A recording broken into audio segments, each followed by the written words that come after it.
pray. Great place.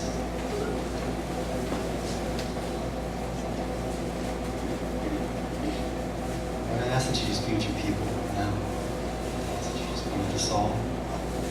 Lord, just speak for me, God. Just pray this in Jesus' name.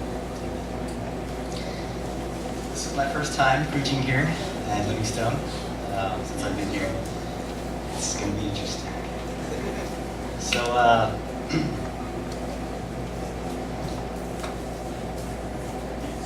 back in historical days, the ancient generals, the ancient military strategists had a saying. They said that even the best laid strategies will only go according to plan up until the moment the first arrow is let loose. Because back then, when armies clashed together, the first sign really of the start of the battle was when they let the arrows go. And after that, chaos just ensues. And you can plan for months and months and months, but the moment that arrow is let go, you never know what's going to happen. And as pastors, as speakers, as preachers, the same thing is applicable to our sermons. We could plan for weeks, we could plan for months, we could plan for years. The moment you step up here, anything goes. And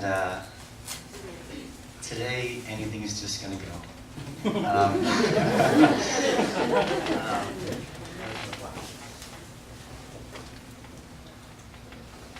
try to find my sermon notes. So, preaching is a very special thing for me. It's something I really enjoy doing. It's something that I take some pride in because it's really solemn. When I'm up here, things change. I consider myself a person who's really good at words. All right, I love words. I love crossword puzzles. I love dictionaries. I try to expand my vocabulary one word a day. And I try to find big words. I like big words for some reason. It just makes you sound smart. But I'd say, if you give me enough time to talk about something, if you give me a topic, if you give me enough time, I can make anything sound good. All right, I'm that confident. Okay? If you gave me enough time, I would describe this music stand with such eloquence and poetic flair that you might not look at music stands the same ever again. Right? I am that confident. Okay? But the thing about being so good at words is it actually makes me a really good liar, which is comforting from one of your pastors. Because I think I could mislead you just about anything. I'm good at ad-libbing, I'm good at procrastinating, and if you put me on the spot, I think I could make something up that would sound pretty convincing. But the thing is, even though I could fool all of you, it's different when I'm up here. Because when I'm up here, it's not about you anymore. I can fool all of you, I can lie to all of you, but when it comes to me being up here, it's really between me and God. And when that happens, I can't fool anybody.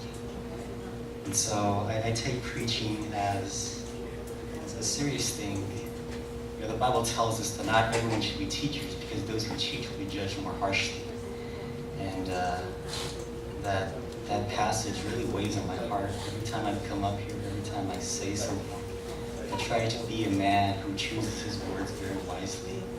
Because anything I throw out at you might be an opinion. And someday God's going to hold me accountable to the things that I say, the things that I teach.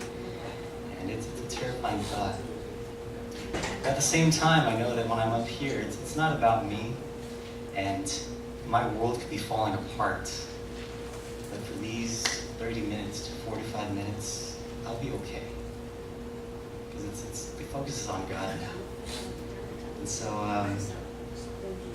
when I'm up here, I can't do the fake thing very well. If things are wrong, then I'll have to say that what's wrong. And the truth is, I haven't been okay. The truth is, I've been struggling with a lot of things these past 3 or 4 weeks, and it really came to a climax just last night, just yesterday. And God just really spoke to me. Also understand that this isn't a sin issue I'm talking about. It's not like I'm stuck in this sin. It's not like I'm wallowing in my shame. It's really just a life issue. It's just things that we go through in life that have really gotten to me. And I prepared this lesson, and we were going to talk about just evangelism. We were going to talk about the passage out of John. And I found out Tuesday I'd be speaking today.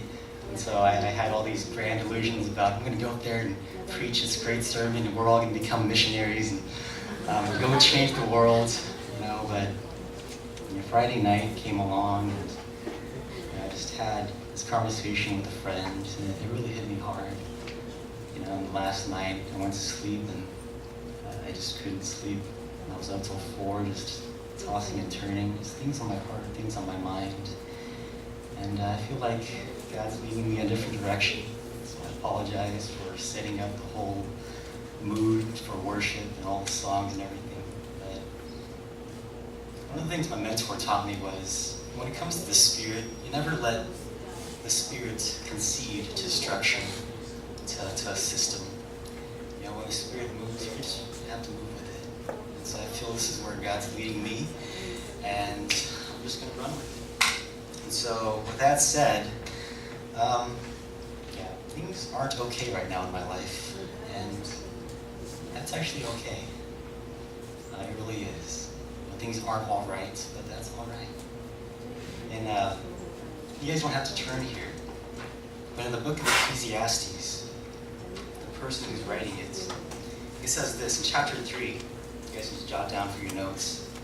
Chapter 3, verse 1. It says, "For everything there is a season, and a time for every matter under heaven. A time to be born and a time to die. A time to plant and a time to pluck up what is planted. A time to kill and a time to heal. A time to break down and a time to build up. A time to weep and a time to laugh. A time to mourn and a time to dance. A time to cast away stones and a time to gather stones together. A time to embrace and a time to refrain from embracing. A time to seek and a time to lose. A time to keep and a time to cast away. A time to tear and a time to sow. A time to keep silent and a time to speak. A time to love and a time to hate. A time for war and a time for peace." A few verses down, he goes on and says, "He's made everything beautiful in its time."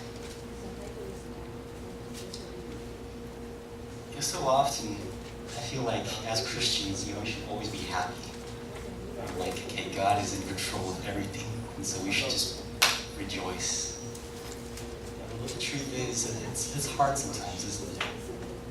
Sometimes you don't really feel like laughing. Sometimes you really don't feel like being happy. Sometimes you really just feel like crying. And I didn't want to come up here and just throw out all my problems to you. You're not my psychologist, you're not my shrinks. But I feel like this topic that I'm going to go into today, it's appropriate.